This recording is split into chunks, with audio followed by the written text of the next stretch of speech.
다 같이 사도신경으로 신앙 고백하겠습니다. 전능하사 천지를 만드신 하나님 아버지를 내가 믿사오며 그 아들 우리 주 예수 그리스도를 믿사오니 이는 성령으로 잉태하사 공중과 마리아에게 나시고 본디오 빌라도에게 고난을 받으사 십자가에 못 박혀 죽으시고 장사한 지 사흘 만에 죽은 자 가운데서 다시 살아나시며 하늘에 오르사 전능하신 하나님 편한 자이시다가 저희로서 산자와 존재를 심판하러 오시리라. 성령을 믿사오며 거룩한 공예와 성도가 서로 교통하는 것과 죄를 사여 주시는 것과 몸이 다시 사는 것과 영원히 사는 것을 믿사옵나이다. 아멘. 모두 자리에 앉으셔서 우리 함께 찬송가 85장입니다. 구주를 생각만 해도, 찬송가 85장 구주를 생각만 해도.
생각하며 하나님만을 예배하기 원합니다. 우리 찬송가 254장 한 장 더 하겠습니다. 내 주의 보혈은 찬송가 254장입니다. 내 주의 보혈은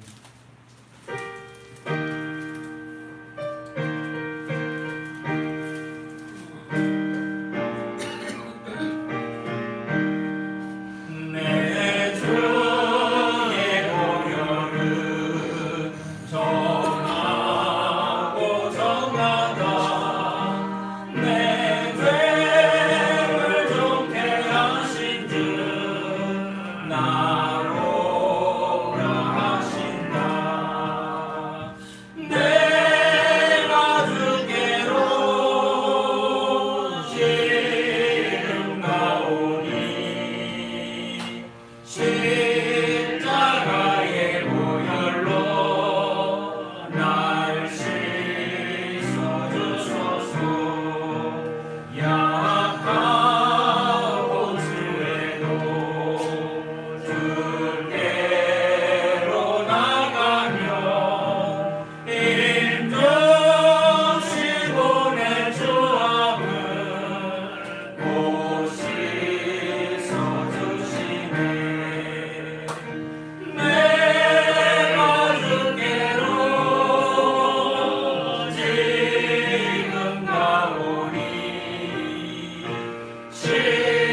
볼 성경의 말씀은 신약성경 마태복음 5장 1절부터 12절까지의 말씀입니다.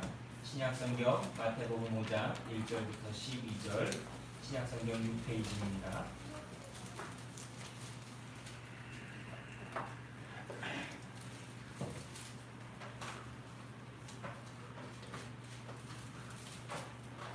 마태복음 5장 1절부터 12절 말씀, 신약성경 6페이지에 있는 말씀을 우리가 함께 찾아서 읽도록 하겠습니다. 우리 함께 읽겠습니다.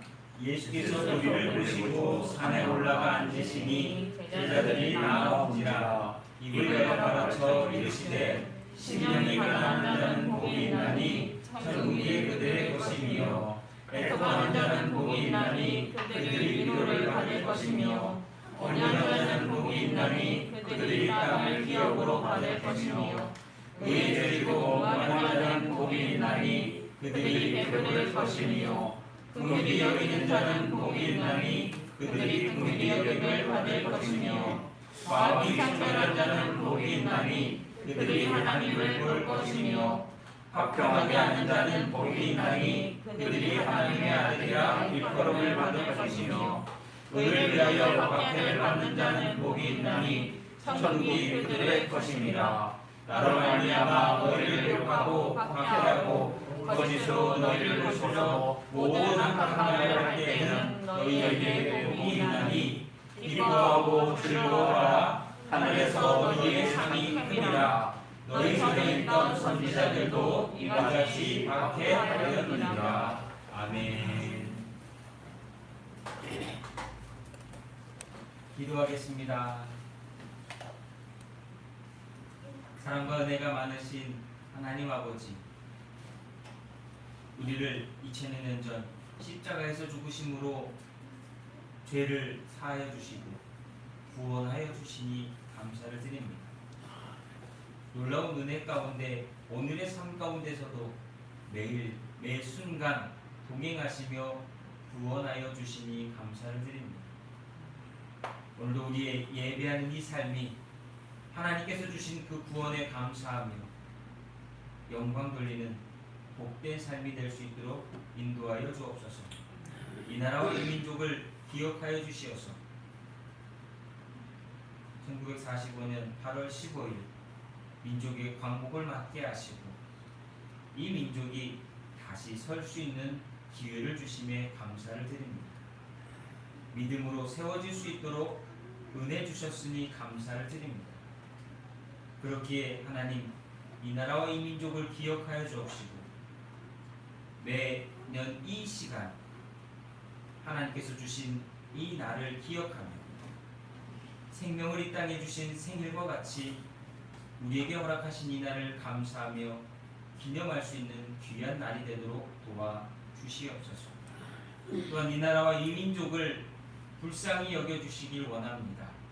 여전히 남과 북으로 갈라져서 대립하고 반목하고 싸우고 있는 이 민족을 불쌍히 긍휼히 여겨주시어서 아름다운 평화로운 화평한 통일을 이루게 하시고 이 민족이 온전히 하나님께 쓰임받는, 그리하여서 선택받은 이스라엘 민족과 같이 세워져 나갈 수 있는 귀한 민족이 되게 도와주옵소서.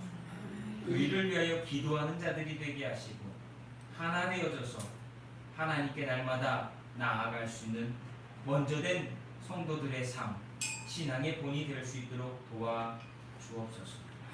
특별히 간구와 옵기는 사랑하는 성도들 한 사람 한 사람을 먼저 믿음으로 세워주셨사오니 그들의 모습이 세상의 본이 되게 하시고 빛과 소금으로서 그 역할을 감당하게 하시며 하나님의 이름을 높이며 세상 가운데 하늘의 복을 흩어 나눌 수 있는 귀한 성도들 되게 도와주옵소서.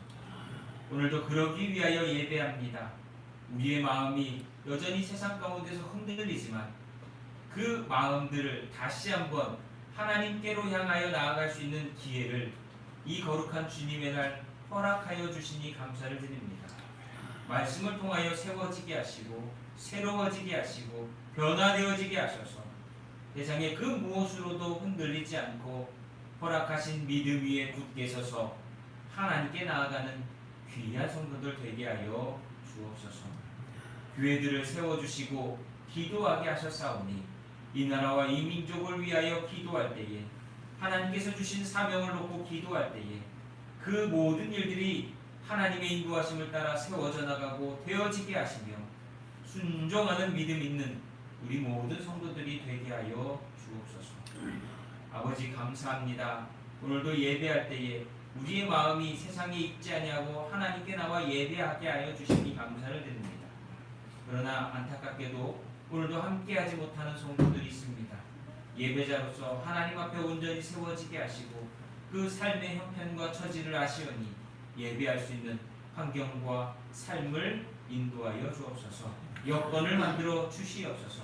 그리하여서 우리 모든 성도들이 하나 되어져서 이 거룩한 주님의 날을 온전히 지키며 하나님만을 예배하는 예배자로서 세워져 나갈 수 있도록 역사하여 주시옵소서. 오늘도 말씀에 은혜 주시고 하나 되어지는 시간 되길 원합니다. 우리의 삶 가운데 말씀이 능력이 되어 나타나게 하시고 순종하는 자들에게 하늘의 복을 내리어 주시옵소서.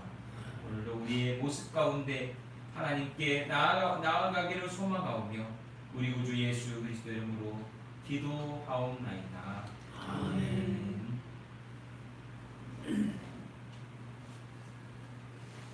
더운 여름 잘 보내셨습니까? 비도 많이 오는데 별일 없으셨는지 걱정도 되고 염려도 됐지만 하나님께서 함께하여 주실 줄로 믿습니다. 내일 모레 또 비가 많이 온다고 하죠. 왜 이런 일, 왜 이렇게 때 아닌 이걸 뭐 늦은 장마라고 하기도 그렇고요. 참 기후가 많이 바뀌면서 어려운 것 같습니다.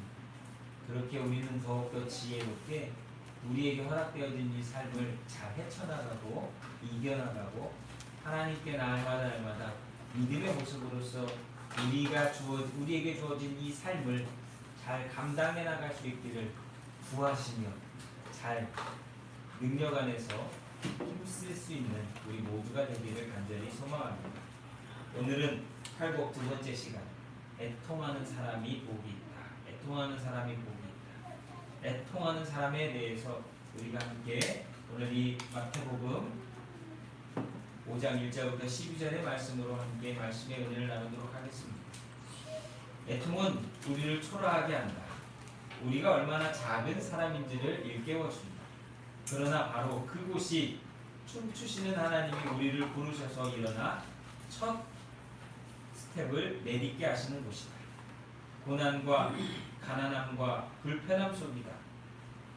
예수님은 우리의 고통을 떠나서가 아니라 바로 그 고통 속에서 우리의 슬픔으로 들어와 우리의 손을 부드럽게 잡아 일으켜 세워주며 춤을 청하신다. 시편 30전 11절 말씀처럼 나의 슬픔을 변하여 춤이 되게 하신다. 우리는 기도하는 법을 배우게 된다. 슬픔의 한복판에서 하나님의 은혜를 발견하기 때문이다. 유명한 설교가이며 작가인 어떤 목사님의 글에서 이 글을 보았습니다. 하나님께서는요, 우리가 슬픔이라고 하는 것을 통해서 우리가 하나님의 은혜를 경험하게 만드신다. 그래서 애통하는 자는 복이 있나니 그들이 위로를 받을 것이니요 라고 하는 이 말씀의 의미를 비로소 깨닫게 하신다랍니다. 신앙생활하면서 한 번도 애통한 일이 없었다면, 애통해보지 않았다면 과연 그 사람이 진짜 믿음 있는 사람일까? 라고 하는 의문이 들어야 할 것입니다. 왜냐하면 믿음으로 산다라고 하는 것은 반드시 하나님께서 주시는 연단이라고 하는 과정을 통해서 그 믿음이 성숙하고 성장하게 만드시기 때문입니다. 우리가 너무나 잘 아는 것처럼 욥이라고 하는 사람은 애통할 일이 없었던 축복받은 자였으나 사단의 시험을 통하여 그는 애통하는 자리 가운데 놓였으나 그는 그 속에서 하나님의 위로를 통해 새롭게 변화되어지고 성숙하고 거듭나는 신앙의 모습을 보일 수 있었다라고 하는 것입니다. 그러기에 우리는 애통하는 자는 복이 있나니 그들이 위로를 받을 것이며 라고 하는 것이 단순히 애통하는 모습에 초점을 맞추는 것이 아니라 하나님께서 그런 자들을 그런 상황 가운데 그런 위기 가운데 놓인 사람들을 위로하시는 하나님이시다라고 하는 것에 우리는 관심을 갖고 초점을 맞추어야 한다라고 하는 것입니다. 어렵고 힘드십니까? 애통하고 계십니까? 하나님은 여러분들을 위로하여 주실 줄로 믿습니다. 애통이라고 하는 것은요, 한자로 치면 몹시 슬퍼하고 아파하는 것입니다. 몹시 슬퍼하고 아파하는 것. 그러다 보니까 장이 끊어지는 고통과 같은 그런 아픔을 느낍니다.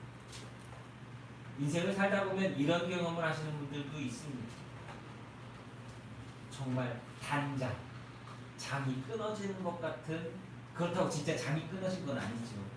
그런데 그만큼의 아픔과 고통이 온 몸과 마음과 심령을 짓누르고 억압해서 너무나 고통스럽고 괴로운, 그것이 바로 애통하는 것입니다. 사람들은 어떨 때 이런 애통하는 감정을 느낄까 생각해 보면 나와 가까운 사람이 갑자기 죽었습니다.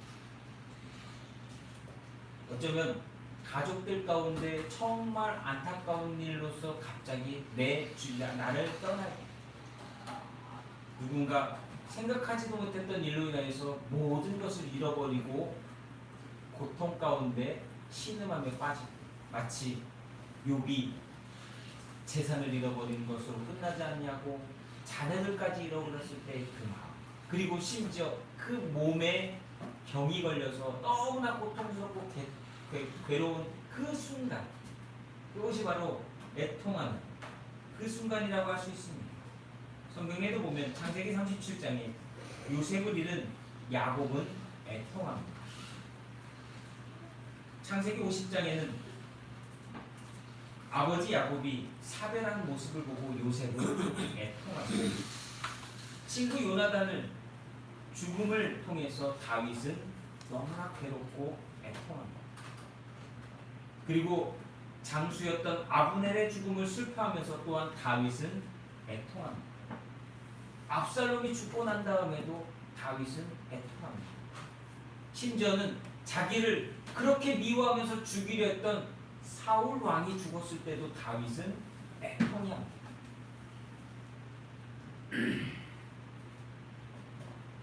유대인들의 모습도 에스라 선지자에 나오는데요, 민족의 위기와 어려움을 당한 그 모습 속에서 그들은 애통합니다. 예레미야 애가에서도 나옵니다. 애가에서도 나옵니다. 민족의 악nar을, 너무나 캄캄한 그 악nar을 보면서 예레미야는 예루살렘을 바라보면서 애통합니다. 성경에 보면요, 이렇게 애통하는 모습들이 참 많이 나옵니다. 근데 그들의 공통점이 있다면 그들은 그렇게 애통하는 모습을 통해서 하나님이 만나주시고 하나님이 위로하시는 놀라운 은혜를 경험하더라는 것이. 애통이라고 하는 것은요, 생각해보면 자신이 해결할 수 없는 엄청나게 큰 일을 만났을 때 그것을 문제를 풀기는 풀어야 되고 해결하기는 해결해야 되는데 이렇게 저렇게 아무리 몸부림쳐도 내가 감당할 수 없는 것이기에 슬퍼하며 아파하는 것이 애통이고, 결국 그러한 상황 가운데서 하나님께 기도하며 나아갔을 때 비로소 하나님의 위로함을 받더라라고 하는 것이 성경에서 말하는 애통의 의미이고, 그 애통한 자들에게 주시는 하나님의 은혜라고 하는 것입니다. 전 세계에 많은 사람들이 코로나라고 하는 것으로 인해서 죽었습니다. 믿는 사람도 죽고 안 믿는 사람도 죽고 수많은 사람들도 죽었어요. 그 상황 가운데 보면 온 가족들이 한꺼번에 죽은 사람들도 있었어요. 코로나 초기에는. 어머니 아버지를 잃은 어린아이들도 있었어요. 그것을 보면 너무나 가슴 아프죠. 애통할 수밖에 없잖아요. 그런 상황 가운데에서 하나님은 일하고 계시고 하나님은 위로하신다. 저는 이렇게 생각합니다. 세상에서 애통이라고 하는 것에 대해서 가장 잘 알고 계시고 그 애통이라고 하는 것에 대해서 누구보다도 잘 마음에 담고 계신 분이 있다면 저는 하나님이라고 생각합니다. 하나님께서는요, 세상을 창조하시고 인간의 복을 주시며 영원토록 함께하자라고 말씀하셨습니다. 그러나 인간은 아담으로 말미암아 범죄하였고 끊임없이 하나님 말씀에 불순종하며 하나님께 반항하며 교만하여지고 타락한 모습으로서 살 수밖에 없었습니다. 살아갔습니다. 그 일로 인하여서 하나님은 애통하며 물로써 세상을 심판하셨습니다. 그리고 노아와 그 가족들에게 다시 한번 기회를 주셨어요. 내가 더 이상 무지개를 보여주신 것은 다른 게 아니에요. 내가 더 이상 니들 때문에 애통하는 마음 갖기 싫다라고 하는 것이었어요. 그러나 어떻게 됐습니까? 그 이후에 바로 그들은 조금 민족이 번성하고 난 다음에 족속들이 늘어나고 난 다음에 바벨탑을 쌓고 하나님께 다시 교만한 죄의 모습을 드러냅니다.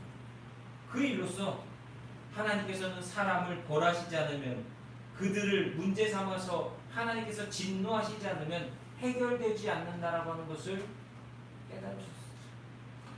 그리고 그 진노를 자신이 사랑하는 아들 동생자 예수에게 대신 지게 하셨다. 모든 세상의 짐을 지고 가신 예수, 모든 세상의 죄를 지고 가신 예수입니다. 그리고 그 아들을 죽이셨습니다. 여러분, 누군가를 대신하여 내 아들을 죽인다라고 하는 게 어떤 마음일까요?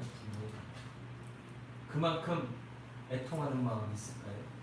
우연히 자녀를 잃은 부모들도 애통하는데 뻔히 보이면서도 그 자녀를 잃을 수밖에 없는 그 마음, 그것을 우리가 어떻게 이해할 수 있겠습니까? 부부가 결혼해서 자녀를 낳는데 매일 사고치고 속썩일 때마다 부모의 마음이, 그 자녀를 바라보는 그 부모의 마음이 어디서 왔다라고 생각하십니까? 그건 바로 하나님이 우리를 보는 마음이 바로 그 사고치는 자녀를 향한 모든 부모들의 마음일 것입니다. 찬송가 527장 찬송이 있습니다. 어서 돌아오고. 저는 이 찬송을 부르거나 들을 때마다 그런 주님의 마음이 생각납니다. 어서 돌아오고, 어서 돌아마오. 지은 죄가 아무리 무겁고 크기로 주 어찌 못 담당하고 못 받으시리. 우리 주의 넓은 가슴은 하늘보다 넓고나니. 마치 모든 재산을 받아서 허랑방탕하게 세상으로 나가서 거지가 되어버린 아들을 기다리는 그 부모의 마음, 그것이 바로 오늘 하나님의 마음이며 저와 여러분을 향한 하나님의 마음이라고 하는 것입니다. 이 마음으로 부모들이 자녀를 위하여 애통하는 것처럼 하나님께서는 자신이 대신 죽으시면서 우리를 위하여 애통하셨던 것입니다. 그렇기에 우리는 오늘 애통하는 자는 복이 있나니 그들이 위로를 받을 것이며 라고 하는 이 말씀은 그 마음을 잘 아시는 하나님께서 내가 너희들을 잘 알기에 너희들을 위로해 줄게. 너희들은 혼자가 아니야. 내가 너와 함께할게. 임마누엘의 하나님의 그 놀라운 뜻을 담고 있다라고 생각합니다. 그래서 오늘 말씀 속에서 우리가 조금 몇 가지만 생각해 보자면, 첫 번째는 애통하시는 하나님께서 우리가 애통해야 할 일이 있다면 그것은 우리가 애통함을 통해서 성숙하기를 원하신다는 겁니다. 우리가 애통할 일이 뭐가 있습니까? 나의 죄를 회개하고 참회하기 위해서 우리는 애통해야 합니다. 옆 사람 죄도 애통할 수 있겠지만요, 먼저 내 죄를 고백하고 회개하며 애통할 줄 알아야 합니다. 그게 바로 중생이고 거듭나는 것이고 하나님 앞에 믿음으로 시작하는 첫 출발이기 때문입니다. 하나님을 향한 경건한 슬픔, 그것이 예수 그리스도를 통하여 우리에게 허락해 주신 하나님의 은혜입니다. 예수 그리스도께서 십자가에서 우리를 위하여 죽으심으로 우리는 죄를 참회하고 회개하여 구원받을 수 있는 기회를 얻었습니다. 그렇게 우리는 오늘도 죄를 가지고서, 나의 죄를 가지고서, 옆 사람의 죄 아닙니다, 가족의 죄 아닙니다, 먼저 내 죄를 가지고서 애통하는 자들이 되어야 될 줄로 믿습니다. 참 회개하는 자에게 하나님은 은혜를 주십니다. 성경에 보면 다윗이 우리아의 아내 바세바를 범하고 나서 그는 몰랐습니다. 그러나 나단 선지자가 와가지고 책망할 때 그는 그 책망을 통해서 하나님께 회개했습니다. 그리고 그 바세바가 낳은 아이가 죽었을 때 그는 침상에 가서 회개하며 눈물로써 애통했습니다. 그리고 비로소 하나님은 그를 용서하시고 그에게 새로운 위로를 허락하여 주십니다. 바세바가 낳은 아이가 죽고 그리고 얼마 지나지 않아서 하나님께서는 그들에게 다윗의 대를 이을 솔로몬을 주셨습니다. 그렇게 솔로몬은요, 다윗에게는 하나님이 주신 위로입니다. 근데 이것이 가능할 수 있었던 것은 다윗이 하나님께 애통함으로 회개했기 때문입니다. 베드로를 생각해 보십시오. 예수님을 그렇게 잘 따르던 베드로, 제가 당신과는 제일 가까운 사이입니다라고 그렇게 자랑하던 베드로가 너 나 3번 부인할 거야 라고 할 때도 전 절대 부인하지 않습니다, 당신을 부인할 일이 없습니다, 그렇게 호언장담하던 베드로가 여종의 지적에 3번이나 예수님을 부인하고 난 다음에 그는 애통할 수밖에 없었습니다. 왜요? 자신이 얼마나 하나님 앞에, 주님 앞에 불순한 자였는지 그때서야 깨달았습니다. 인간은 그렇게 교만합니다. 자만합니다. 그러나 그것을 깨닫고 난 베드로는 3번이나 부인했던 그것을 애통하며 참회하고 회개하였을 때 예수님께서 갈릴리 바다에서 다시 만나셔서 그에게 3번이나 물으면 내가 나를 사랑하느냐? 내가 나를 사랑하느냐? 내가 나를 사랑하느냐? 물으시면서 그에게 다시 한번 위로하심을 허락하여 주셨습니다. 하나님께서는요, 자신의 죄를 참회하고 회개하는 자를 위로하십니다. 그 죄를 책망하는 것이 아니라, 그 죄를 물어서 그를 심판하시는 것이 아니라, 마음을 다하여 참회하고 회개하는 자를 오히려 하나님께서는 위로해 주신다라고 하는 것을 우리는 기억해야 될 줄로 믿습니다. 애통하는 자는 복이 있나니 그들이 위로를 받을 것입니다. 하나님의 위로가 애통하는 자에게 임하십니다. 또 하나가 있는데요, 그거는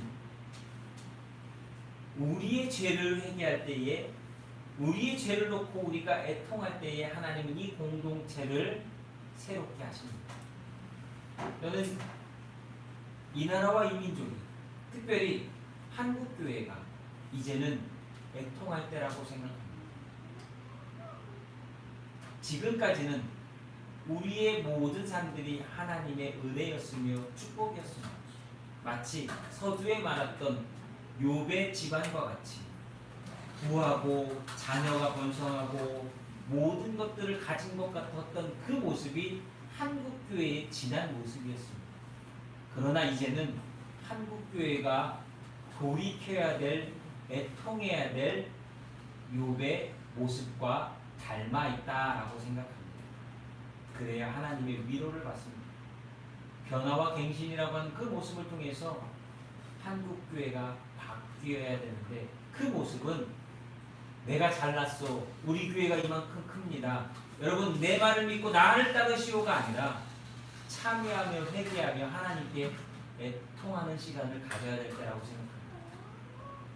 많이 모여서 무엇인가를 하는 게 아니라, 내 주장을 하는 것이 아니라, 어떤 유명한 사람에게 내 모든 것을 맡기는 것이 아니라, 내가 잘났다라고 나를 따르라고 하는 것이 아니라, 지금은 하나님과 욥과의 관계 속에서 그 모든 과정들이 해결되었던 것처럼 이제는 한국교회에 있는 모든 성도들 한 사람 한 사람이 이 공동체의 죄를, 이 한국교회의 죄를, 우리 교회의 죄를, 우리 가정의 죄를, 이 민족의 죄를 회개하며 나아갈 때에, 애통하며 나아갈 때에 하나님께서는 다시 우리를 위로하여 주실 줄로 믿습니다. 그러기 위해서 우리는 우리의 죄를 회개하는 애통함을 가져야 합니다. 한번 보십시오.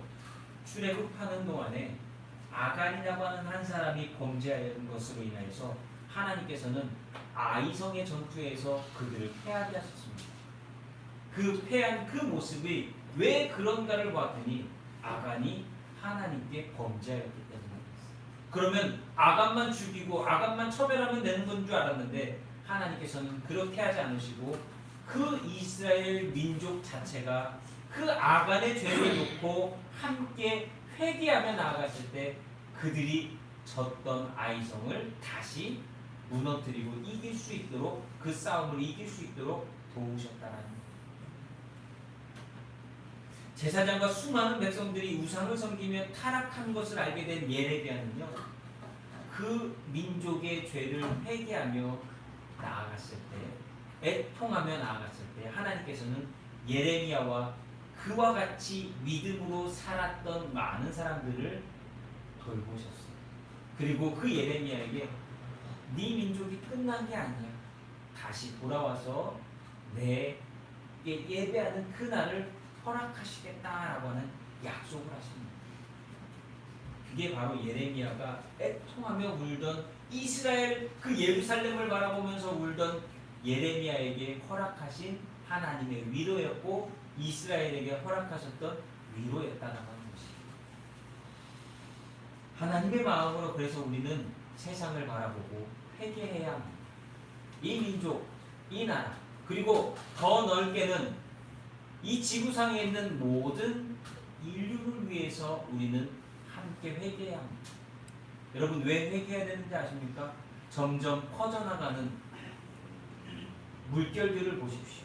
마치 돌이 하나 연못 가운데 퉁 하고 떨어지면 물결이 퍼져나가는데요. 그 퍼져나가는 것처럼 우리가 바라보는 문화나 사회나 세상 속에서 얼마나 많은 죄의 모습들이 있습니다.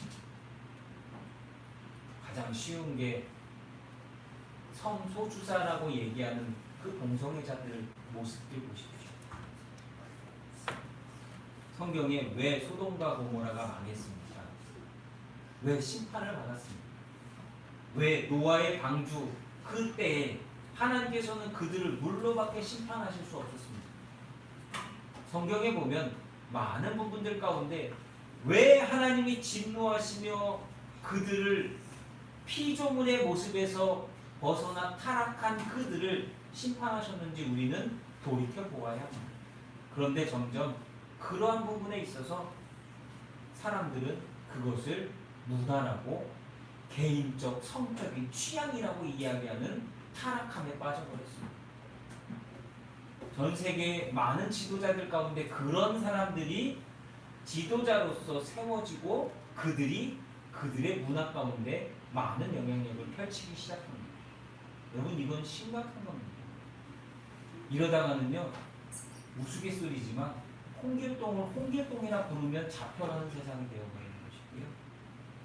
성경에서 말하는 죄라고 하는 것을 죄라고 얘기했다가 세상법에서 처벌받을 수밖에 없는 차별이라고 하는 것으로 우리를 올가매고 있습니다. 여러분 우리는 세상법도 존중해야 하지만 우리는 하나님의 법을 더욱더 귀하게 지키는 자들이 되어야 합니다. 그렇기에 우리는 우리의 공동체의 죄를 놓고 회개하는 자들입니다. 왜 그렇게 되었을까요?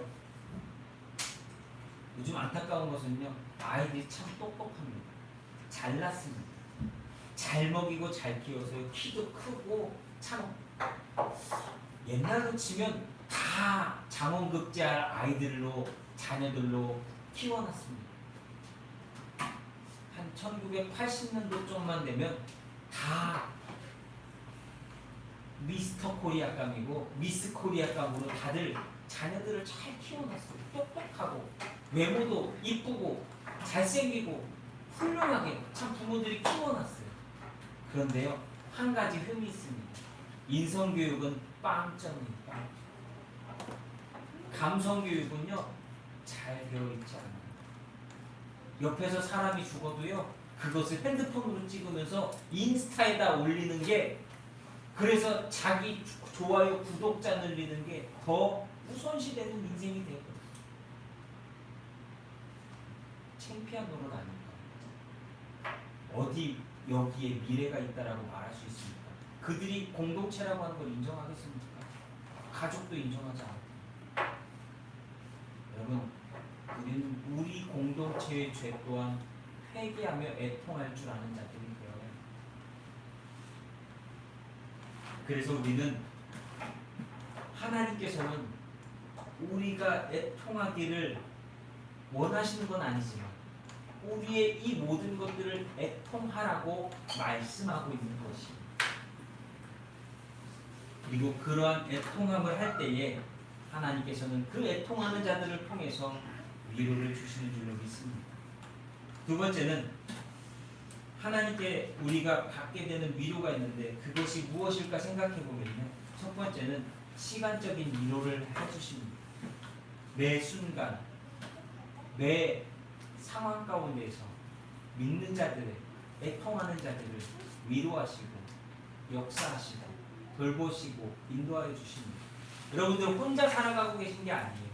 하나님은 항상 함께 하시며 매 순간 여러분들을 부모가 자녀를 눈을 떼지 않고서 지켜보는 것과 같이 돌보는 것과 같이 그렇게 함께 하신다라고 하는 것을 기억하시면서 오늘도 애통함을 통하여서 기도하시고 하나님께서 주시는 이 시간의 삶 가운데 역사하시는 위로함을 받으실 수 있기를 예수님의 이름으로 부탁을 드립니다. 두 번째는 세상에서 위로를 받게 하십니다. 지금의 상황과 삶을 변화시켜서 힘이 되어 주시고 반드시 인도하신다는 하나님은 여러분들을 혼자 두지 않으십니다. 이 세상 가운데 여러분들은 혼자가 아닙니다. 세상에 돌아가는 모든 상황 속에 여러분들이 그 속에서 살아가지만 여러분의 인생을 여러분들 혼자 살아가는 것이 아니라 그 세상 속에 하나님이 항상 일하고 계시다는 예수님이 말씀하셨습니다. 내 아버지께서 쉬지 않으신다. 일하고 계시다.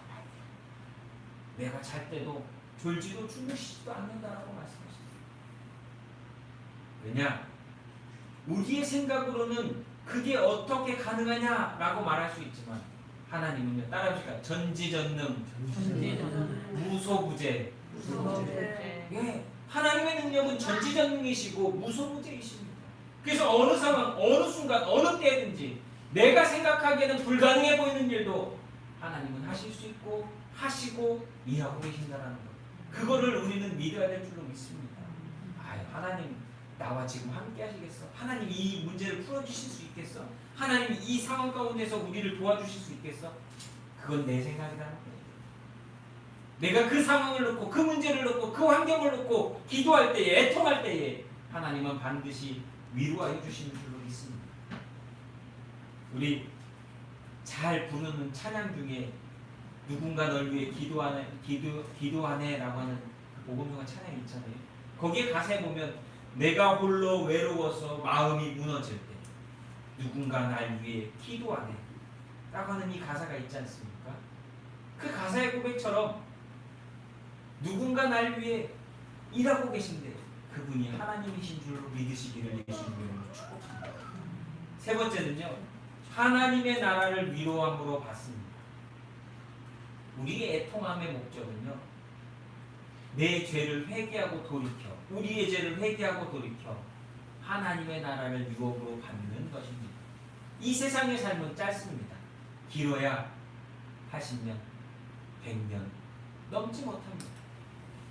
그렇기에 우리는 이 땅 가운데 모든 것을 세우기 위해서 애통하는 것이 아니라 하나님께서 주신 약속, 하나님께서 말씀하신 그 은혜를 사모하며 우리는 오늘도 애통할 때에 하나님은 위로를 해주신다는 겁니다. 하나님의 나라가 우리의 최종 목적지입니다. 이스라엘 백성의 그 40년 광야 세월의 최종 목적지는 하나님이 약속하신 가나안 땅이었던 것처럼 오늘 우리는 모든 것을 마치기 전까지는 위로받는 것이 때로는 일시적이거나 반복적인 것처럼 보일 수 있지만 결국 우리가 완전한 위로를 받는 것, 그것은 하나님의 나라를 들어갔을 때, 그곳에서 하나님을 만났을 때, 그곳에서 하나님 아버지를 우리가 만나게 되었을 때 비로소 완성되어진다라고 하는 것을 기억하셔야 될 줄로 믿습니다. 애통하는 자는 천국을 받습니다. 애통하는 사람으로 인해서 수많은 사람들이 천국을 보고 위로를 받는 것 또한 하나님이 우리에게 허락하시는 덤입니다.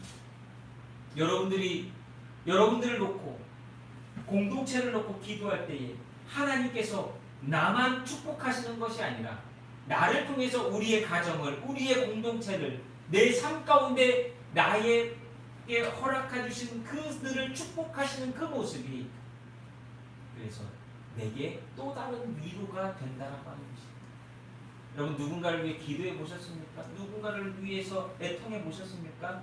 그런데 하나님께서는요, 그들을 축복하실 때에 뭐가 나옵니까?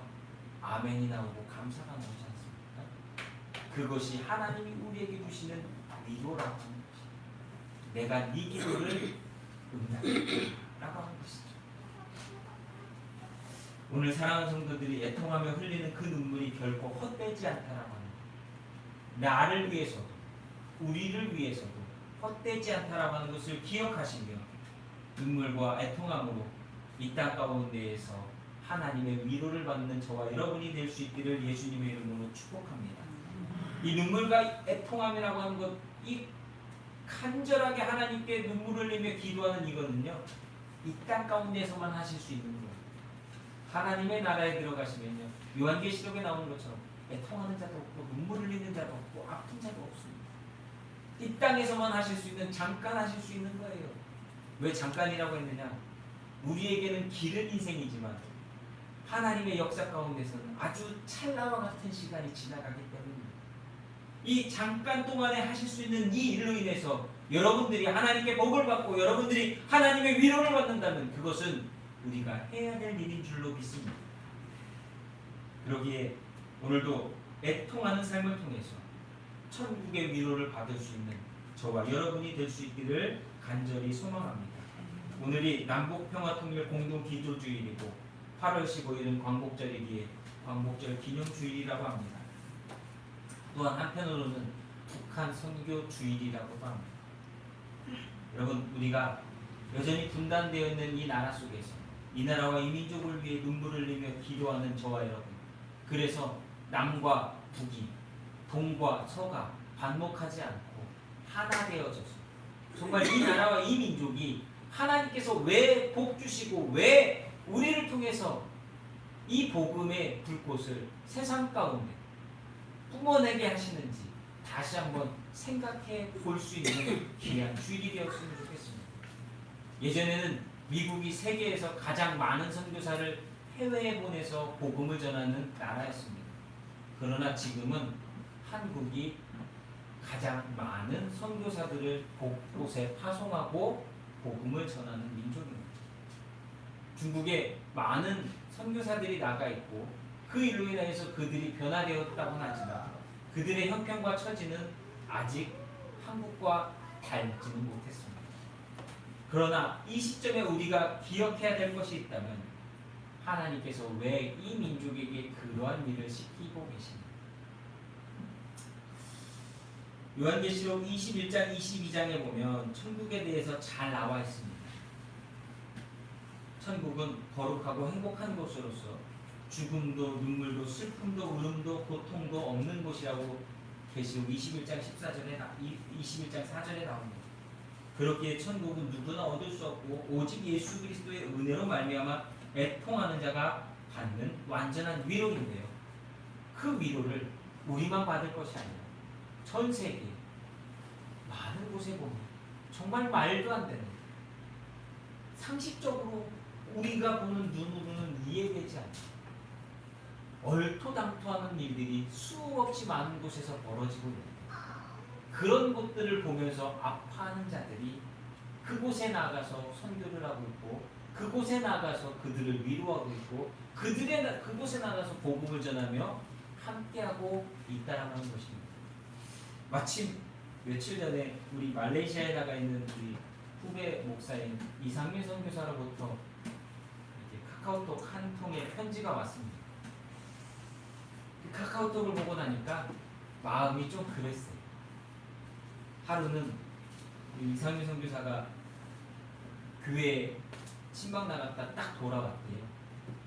교회에 돌아왔는데 머리 끝까지 화가 났더라는 거예요. 내가 여기서 왜 이걸 하고 있나, 차라리 왜 이런 선교를 하고 뭐하러 하고 있나 하는 생각이 들 정도로 마음에 화가 났다라는 거예요.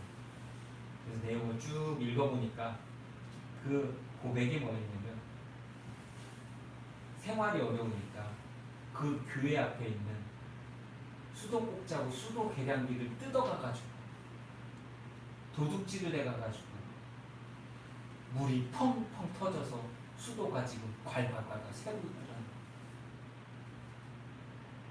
나는 지들을 도우려고, 복음을 전하려고, 위로하려고 왔는데 어떻게 교회에 있는 수도꼭지 계량기까지 뜯어가는 이러한 사람들을 내가 막 화가 나더라는 거예요. 그래서 어떻게 봉골레 자루를 이렇게 깎아가지고 그 악셀 파이프 그 구멍을 일단 물을 막고 가가지고 교회에 들어가서 선풍기 바람에 틀어놓고 화를 식히고 있는데 하나님께서 주시는 마음이 있더라. 그러니 네가 왔지. 그러니 내가 널 보냈지. 그러면서 하나님께서 그 마음을 위로해 주시더라. 화가 났는데 그 생각을 하면서 하나님의 그 위로한 마음을 받고 가만히 생각해 보니까 그들이 오히려 불쌍하더라. 오죽했으면 그걸 뜯어가겠어. 오죽했으면 그거라도 갖다가 팔아 먹어야지 살 수가 있겠어 라고 하는 생각이 들면서 하나님의 위로를 받고 그들을 긍휼히 여기며 이제 경찰에 가서 신고하고 수도공사 가가지고 다시 설치하고 이런 거 쭉 해보니까 한 30만 원 정도 벌금도 나오고 고치는데 돈도 들어가고 이제 더 이상 못 뜯어가고 확실하게 고치려면 그런 돈이 들어간다라고 하면서 그런 선교 편지를 하면서 목사님 이런 일도 있네요. 너무 속상했지만 하나님 이렇게 위로해 주셨습니다 라고 하는 그런 편지를 봅니다. 그걸 보면서 그런 생각을 했습니다. 애통하는 자는 복이 있는 그들이 위로를 받을 것입니다. 사실 수도꼭지 잃어버려서 속상할 수 있죠. 그렇지만 하나님께서 나와 함께 하시고 하나님께서 나를 왜 여기에 보내셨구나 라고 하는 것을 다시 한번 깨닫고 위로함을 받고 다시 사역에 매진할 수 있다면 그 수도꼭지의 30만 원이라고 하는 값은 비싼 게 아니라는 거죠. 여러분, 어려운 가운데서 우리는 하나님의 위로함을 받습니다. 고난 가운데서 하나님은 우리를 위로하여 주십니다. 그렇게 우리는 애통하는 마음을 가지고서 하나님께 나아갈 때 하나님은 우리를 돌보실 줄로 믿습니다. 그 역사하시는 하나님과 오늘도 함께하는 저와 여러분, 우리 믿교의 모든 성도들이 되시기를 예수님의 이름으로 축복합니다.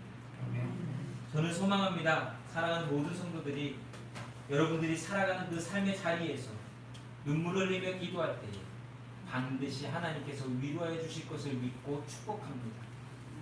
눈물로 씨를 뿌리는 자는 기쁨으로 단을 거둔다라고 말씀하셨습니다. 오늘 우리가 정말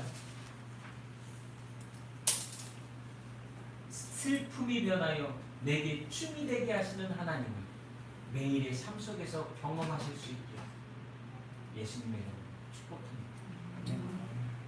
기도하겠습니다. 사랑과 은혜가 많으신 하나님, 얼마나 애통하며 눈물 흘렸는지 다시 한번 이 시간 회개합니다. 나의 죄를 놓고, 우리의 죄를 놓고, 이 공동체와 이 나라와 이 민족을 위하여 내가 얼마나 애통했는지 다시 한번 깨닫는 시간이 되게 하시니 감사를 드립니다. 주님, 눈물로 씨를 뿌리는 자는 기쁨으로 단을 거둔다 하셨습니다. 나의 슬픔을 변하여 춤이 되게 하신다 하셨습니다. 그것을 믿습니다. 하나님의 말씀을 의지합니다. 주여, 눈물로 씨를 뿌리는 자들이 되게 하시고 슬픔 가운데서 하나님을 바라보며 눈물을 흘리는 자들이 되게 하셔서 하나님의 위로를 받는, 하나님의 인도함을 받는 우리 모든 성도들이 될 수 있도록 도와주시옵소서. 지금도 감사합니다.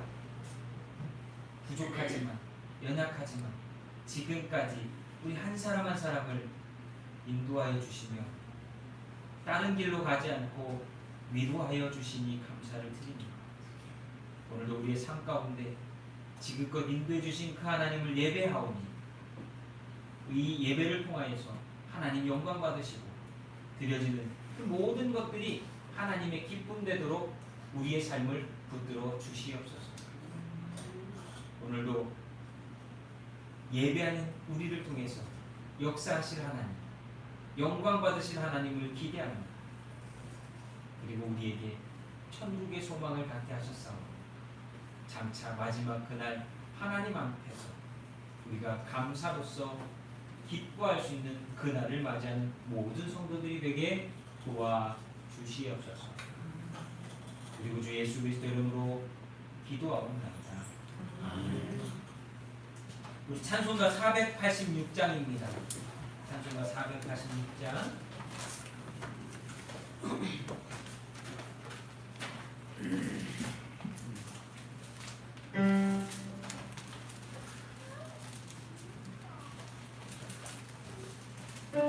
이 세상에 근심된 일이 많고, 찬송가 486장. 이 세상에 근심된 일이 많고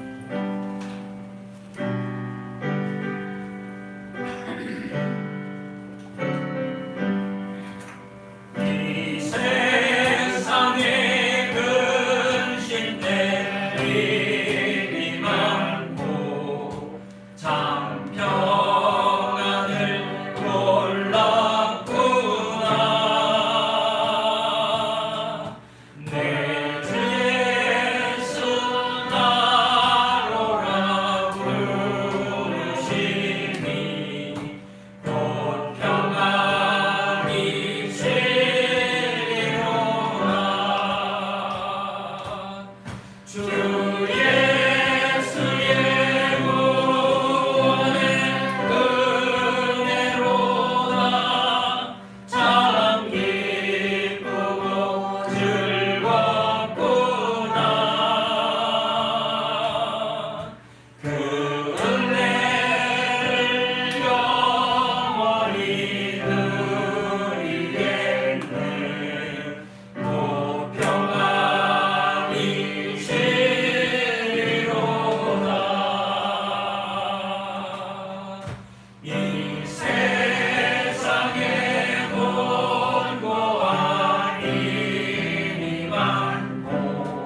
어떤 자기에게 좋은 일이 있어서 자기 어머니한테 100만 원을 드리면서 어머니 이거 어디다 좋은 데 쓰시게 기부해 주세요 해가지고 좀 돈을 자기가 어떻게 많은 돈이 생겨서 그 중에 100만 원을 어머니 드렸대요. 근데 그 드린 돈에 50만 원을 누가 저희 교회에다가 헌금을 해주셨어요. 그래서 이거 50만 원이 왜 갑자기 들어왔을까 제가 약간 고민했거든요. 이게 어디에 쓰이려고 그럴까 했는데 가만 보니까 오늘 제가 설교를 하면서 확신이 들었어요. 이상회 선교사한테 보내주라고 하나님 미리 보내놓으셨구나 그 생각이 듭니다. 제가 며칠 생각했거든요. 우리 교회가 아니어도 선교사들을 도와줄 수 있는 후원하는 교회들이 있을 텐데 왜 내 마음 가운데 자꾸 그게 걸리지 했는데 하나님께서 그래서 보내셨구나 라고 하는 생각이 듭니다. 우리가 그렇게 하면 좋지 않을까요? 아멘. 하나님께서는 하시는 방법이 있어요. 하나님의 일하시는 방법은 내 생각, 우리하고는 다르지만 하나님은 다 이렇게 미리 준비해서 위로하시고 보내시는 줄로 믿습니다. 제가 오늘 설교하면서 그게 하나님 그렇게 하시라고 시키시는 거니까 마음을 감동해 주시다. 오늘도 우리의 삶 가운데 이렇게 내가 위로함 받을 수 있는 하나님의 일하심이 있다라고 하는 것을 기억하시면서 하나님의 은혜를 믿으시고 여러분 애통하실 때 반드시 하나님 함께 하시는 줄로 믿으시기를 예수님의 이름으로 축복합니다. 우리 다 같이 일어나셔서 주님 다시 오실 때까지 파송차시는 찬양하시면서요. 우리 전성덕 목사님 나오셔서 드려진 예물 위해서 축복기도 하시고 또 그리고 드려진 예물 위해서 축복기도 해주시고 예배를 마치도록 하겠습니다.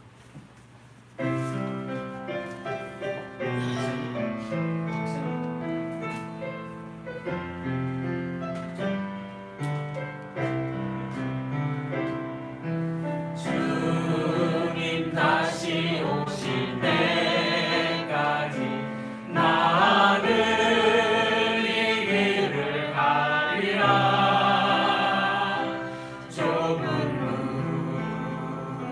좁은 길 나의 십자가 지고 나의 가는 이 길 끝에서 나는 주님을 보리라. 영광의 내 주님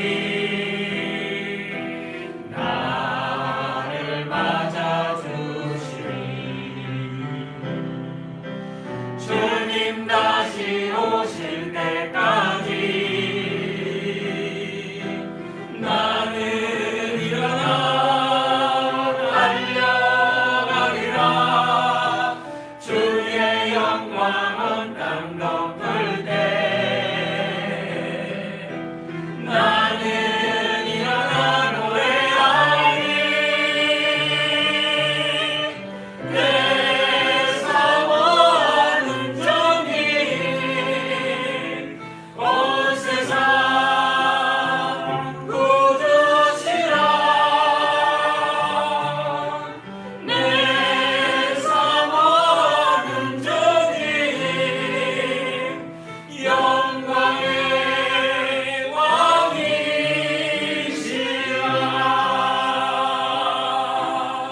왕이시라. 애통하는 자를 위로하시는 하나님, 우리가 살아있는 동안 위로하시는 하나님을 의지함으로 날마다 우리의 생이 승리하게 하시고 아멘.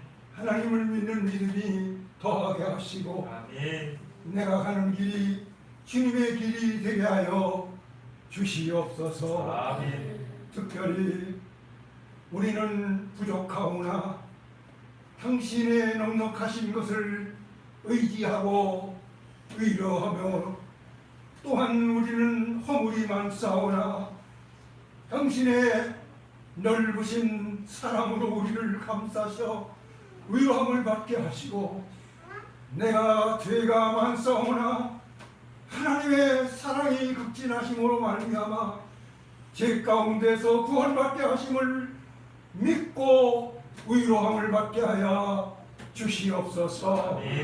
오늘도 귀한 말씀을 통해서 우리에게 귀한 생의 길을 우리에게 허락하셨사오니 그 길이 복되게 하시고 믿는 자에게 더욱 강하고 담대한 믿음으로 나아갈 수 있게 힘을 더하여 주시옵소서. 오늘 하나님 앞에 드린 예물 저들이 드릴 때마다 하나님의 은혜를 더욱 간절히 사모하게 하시고 그 믿음대로 복을 누리게 하여 주시옵소서. 지금은 성부, 성자, 성령 하나이신 우리 하나님의 은혜와 사랑과 이끄심이 이제부터 영원히 함께 주시옵시기를 간절히 축원하여 싸움나이다. 아멘.